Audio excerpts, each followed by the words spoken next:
सत श्री अकाल जी। स्वागत है आपका मेरे चैनल पे। तो आज मैं आपको बताने वाली हूँ कि अगर आपने किसी स्कूल में, प्राइवेट स्कूल में नर्सरी टीचर की जॉब के लिए अप्लाई किया है तो आप वहां पर डेमो क्लास कैसे दे सकते हैं।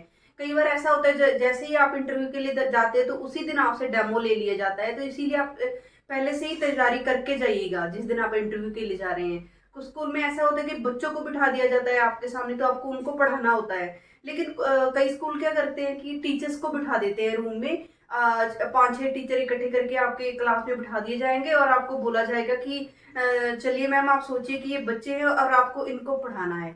तो आज मैं आपको वही बताने वाली हूँ कि आपको वहाँ पे डेमो क्लास कैसे देनी है, किस तरह से अपने कॉन्फिडेंस को बनाए रखना है। तो आप मेरे साथ बने रहिएगा इस वीडियो में। ज़्यादा टाइम वेस्ट ना करते हुए स्टार्ट करते हैं। सबसे पहले तो जैसे ही आप क्लास में एंटर कर रहे हैं, आपको जाते ही पहले बच्चों को गुड मॉर्निंग विश करना है। प्यार से एक प्यारी सी स्माइल के साथ आपको बच्चों को बोलना है गुड मॉर्निंग चिल्ड्रन। आप ऐसे बोल सकते हैं, जब बच्चों ऐसे बोल सकते हैं गुड मॉर्निंग बच्चों।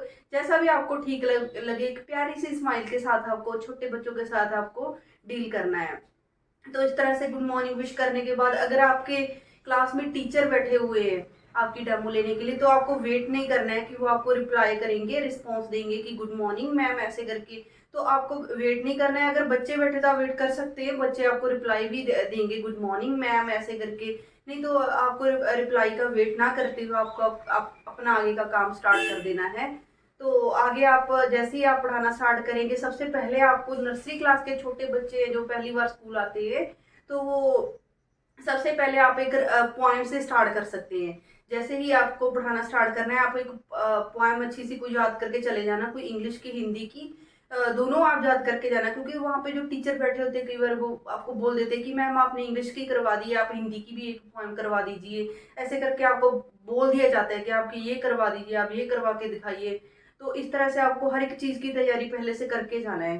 पहले आप इंग्लिश की कोई भी पॉइंट, जैसे जोनी जोनी वाली, आप फुल एक्सप्रेशन के साथ आपको वो बोलनी है। जैसे Johnny Johnny yes papa, eating sugar no papa, telling lies no papa, open your mouth ah ah ah. आपको ऐसे एक्सप्रेशन के साथ बच्चों के साथ पोएम बोलनी है। और आप कोशिश करें कि बच्चे आपके साथ रिपीट करें। उसके बाद आप किसी भी एक बच्चे को खड़ा करके बोल सकते हैं, पूछ सकते हैं, या तो फिर सभी बच्चों का पूछे मजा आया ना बेटा मेरे साथ पोएम बोल के, कैसा लगा आपको सबको। तो इस तरह से आपको प्यारी स्माइल आपको एवरी टाइम अपने फेस पर रखनी है। उसके बाद आप ब्लैक बोर्ड पर कोई भी काम करवा सकते हैं। ब्लैक बोर्ड पर जैसे ही आप लिखना स्टार्ट करेंगे, सबसे पहले आपको वहां पे डेट मेंशन करनी है लेफ्ट साइड पे। जैसे मैं आपको करके दिखाती हूँ। सबसे पहले जाते ही आपको लेफ्ट साइड पे डेट लिखनी है उस दिन की।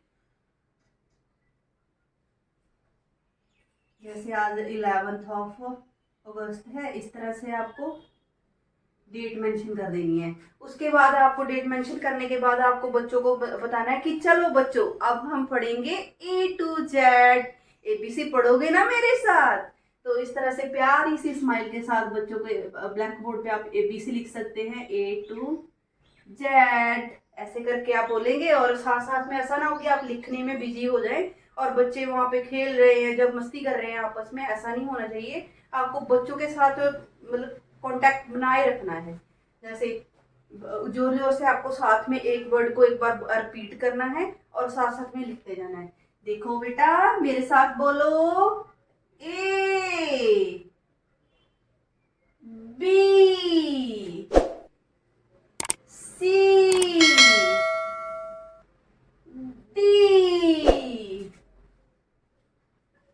ई। आपको हर एक वर्ड को ऐसे थोड़ा सा लाउडली बोलना है ताकि सारे बच्चों को सुनाई दे।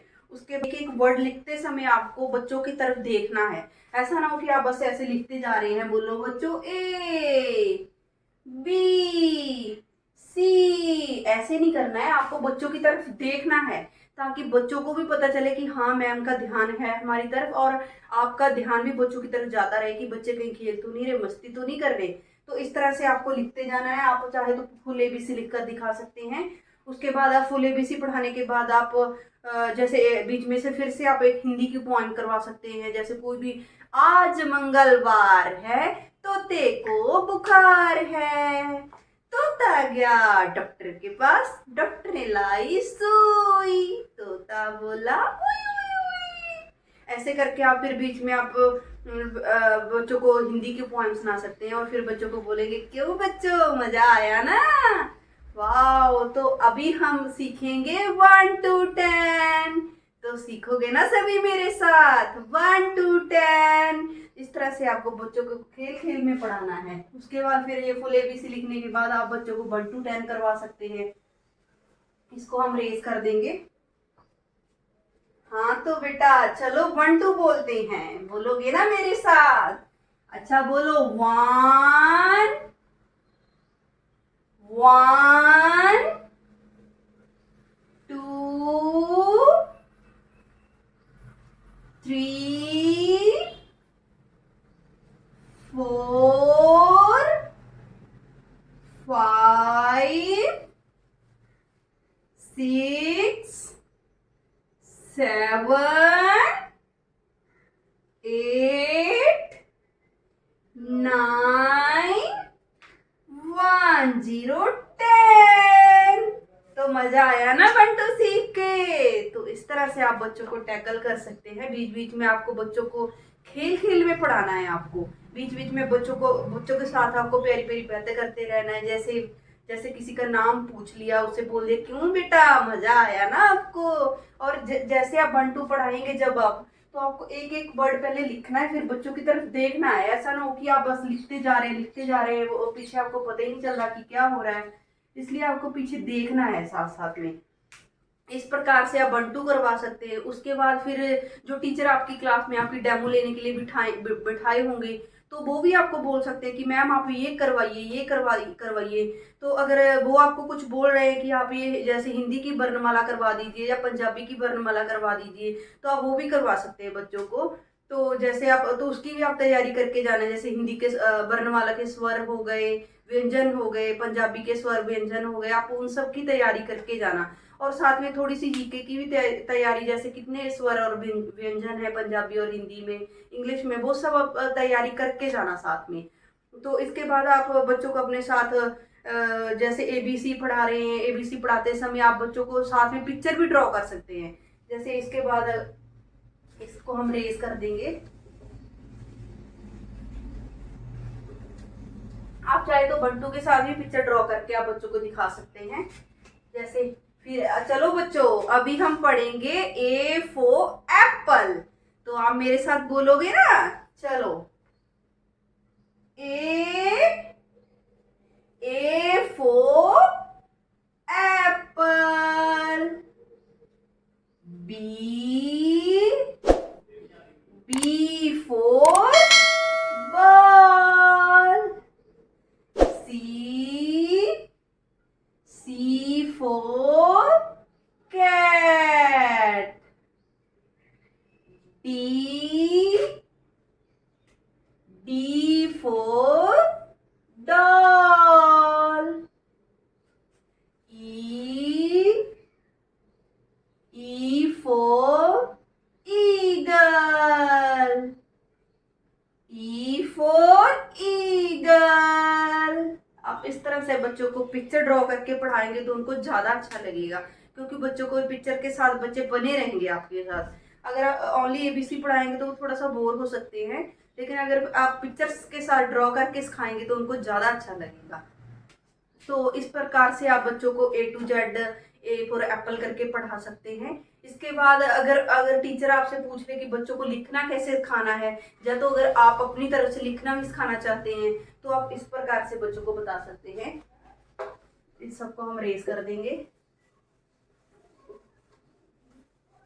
हाँ तो बच्चों साथ साथ में बच्चों से हमें बात भी करते रहना है। हाँ तो बच्चों अभी हम लिखना सीखेंगे, तो मेरे बच्चे मेरे साथ लिखेंगे ना। वैसे तो हमें ये काम नोटबुक पर करवाना होता है, लेकिन अगर टीचर पूछ ले आपसे, जो आपके रूम में बैठे हुए हैं आपके डेमो लेने के लिए, अगर वो पूछ ले कि मैम आप लिखना कैसे सिखाओगे बच्चों को, तो आप मैम को बता सकते हैं कि जो बच्चे फ्रेश हैं, पहली बार स्कूल आ रहे हैं, तो उनको हम इस तरह से लिखना सिखा सकते हैं। पहले उनको हम वर्टिकल, हॉरिजॉन्टल, जिगजैग वाली लाइंस दे सकते हैं लिखने के लिए। जैसे सबसे पहले मैं तो ये प्रेफर करूंगी कि आप एक ड्राइंग बुक पर बच्चे को एक बड़ी सी पिक्चर बना कर दीजिए और बच्चे को बोलिए कि इसमें कलर करना है। वो बच्चा चाहे उसके बाहर निकाल दे, कोई चक्कर नहीं है, बस उसका हमारा मकसद है उसको पेंसिल पकड़ना सिखाना। सबसे पहले हम उसको एक ड्राइंग बुक पर बड़ी सी हम उसको पिक्चर ड्रॉ करके देंगे इस तरह से। जैसे हमने ये एप्पल बना दिया तो हम बच्चों को बोलेंगे कि अभी आपको इसमें कलर करना है, तो बच्चे जैसे भी करें, ऐसे बाहर निकाल दे, कोई चक्कर नहीं। हमारा मकसद बच्चे को ठीक से पेंसिल ग्रिप करना सिखाना है। तो इस तरह से आप पहले पिक्चर देंगे और उसके बाद जैसे ही आप हम लिखना सिखाएंगे, उसको पेंसिल पकड़ना आ जाएगा, तो उसके बाद हम बताएंगे कि मैम हम बच्चों को ये सिखाएंगे। ये इस तरह से डॉट लगा कर देंगे।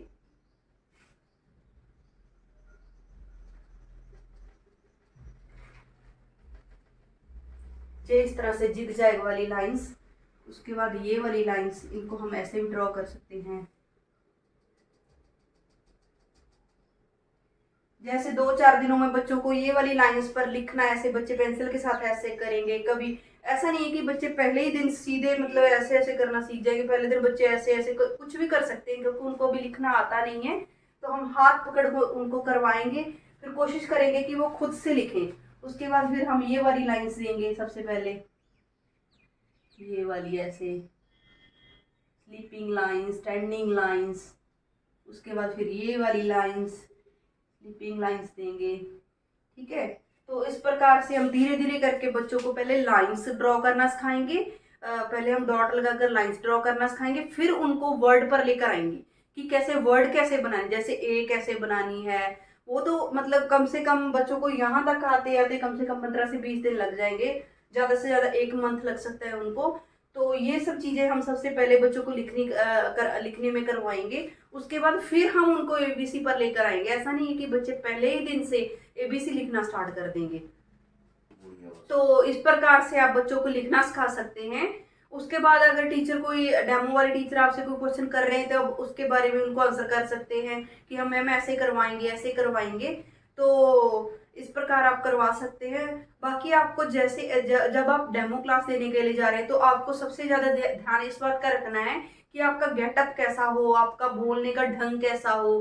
जैसे गेटअप आपको ऐसा ना हो कि आप पार्टी वेयर ड्रेस पहनकर चले जाएं।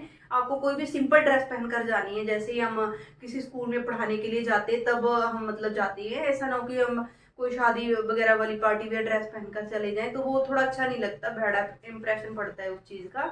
और जब आप क्लास में एंटर कर रहे हैं तो वो मैंने आपको बताई दी कि किस तरह से आपको बच्चों के साथ बच्चों को गुड मॉर्निंग विश करना है। और जब आप ये सब कर रहे हैं तो आप डेमो दे रहे हैं तो आप फुल कॉन्फिडेंट होने चाहिए। आपके फेस पर कभी भी मतलब कोई घबराहट नहीं होनी चाहिए, उस चीज़ का थोड़ा सा बैड इंप्रेशन पड़ता है। बाकी बच्चों को पढ़ाना बिल्कुल भी इजी नहीं है, उनको संभालना ही बहुत मुश्किल है। ऐसा ना हो कि आप ब्लैक बोर्ड पे लिखते जा रहे हैं, पीछे से बच्चे शरारत कर रहे हैं, आपस में बातें कर रहे हैं, ऐसा नहीं होना चाहिए, या इधर उधर भाग रहे हैं। तो वो सारी चीज़ें जब आप डेमो देने जाते हैं तो आपकी नोट की जाती हैं कि टीचर कैसे बच्चों को हैंडल कैसे कर रहा है। आपके सबसे मेन पॉइंट वो वही देखते हैं कि बच्चों को इनको हैंडल करना आ रहा है, ये ठीक से मतलब बच्चों को हैंडल कर पा रहे हैं और बच्चे ठीक से इनके साथ मतलब कंफर्टेबल हो रहे हैं। तो ये सारी चीज़ों पर टीचर जो डेमो ले रहे हैं वो ध्यान देती है। तो इस प्रकार से आपको इन सारी बातों का ध्यान रखना है जैसे ही आप डेमो क्लास के लिए जा रहे हैं। तो आई होप आपको मेरी ये सारी बातें अच्छी लगी होगी, हेल्पफुल लगी होगी। तो अगर आपको मेरी ये बातें हेल्पफुल लगी है तो आप मेरे चैनल को सब्सक्राइब कर सकते हैं, मेरी वीडियो को लाइक और शेयर कर सकते हैं। Thank you.